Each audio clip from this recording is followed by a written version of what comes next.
Good morning. आज हम त्रिकोणमिति के अलग अलग एंगल्स का हम वैल्यूज याद करने वाले हैं। अगर आपको याद करने में दिक्कत होती है तो आप इस तरीकों को समझ सकते हैं, इससे हम निकाल लेंगे। अगर आप इसको समझते हैं तो उम्मीद करते हैं आपको कभी तकलीफ नहीं होगी। अगर आप इसी तरह से इसमें इस शॉर्ट्स में हम साइन थीटा का वैल्यू देखने वाले हैं। अगर इसी तरह से आपको अन्य का भी देखना है तो आप इस लॉन्ग वीडियो को जरूर देखें। लॉन्ग वीडियो का लिंक डिस्क्रिप्शन में है।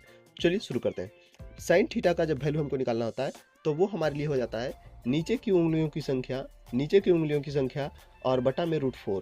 ये ऊपर वाला भी रूट में है और नीचे वाला भी रूट में है। जब हम इसकी बात करेंगे तो ये साइन थीटा का वैल्यू निकल जाएगा। जैसे एज इफ मान लिया कि मेरे हाथों में 5 उंगली है।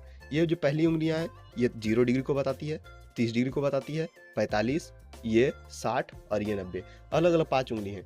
तो अगर हमको निकालना है कि सर साइन 30 डिग्री का वैल्यू क्या होगा, अगर हमसे पूछ लिया गया साइन 30 डिग्री का वैल्यू क्या होगा, तो साइन 30 डिग्री 0, 30 के नीचे कितनी उंगलियां हैं, तो सर 30 के नीचे केवल और केवल एक है।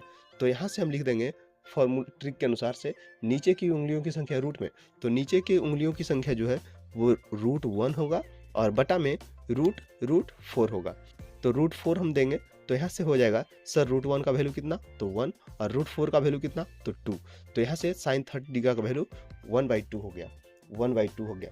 इसी प्रकार अगर आप साइन 90 डिग्री का निकालेंगे तो साइन 90 डिग्री 0, 30, 45, 60, 90। 90 के नीचे टोटल 4 उंगलियाँ, तो √4/4 √4 दोनों आपस में कट जाएंगे, इसका वैल्यू 1 आएगा। तो साइन 90 डिग्री का 1 हो गया।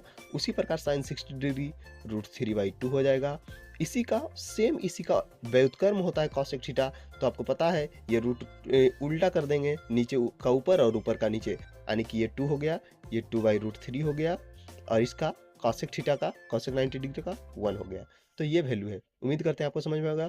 अगर ये इसी तरह से और भी तरीके सीखने हैं, अन्य का भी वैल्यू याद करना है, तो आप हमारे लॉन्ग वीडियो को जरूर देखें।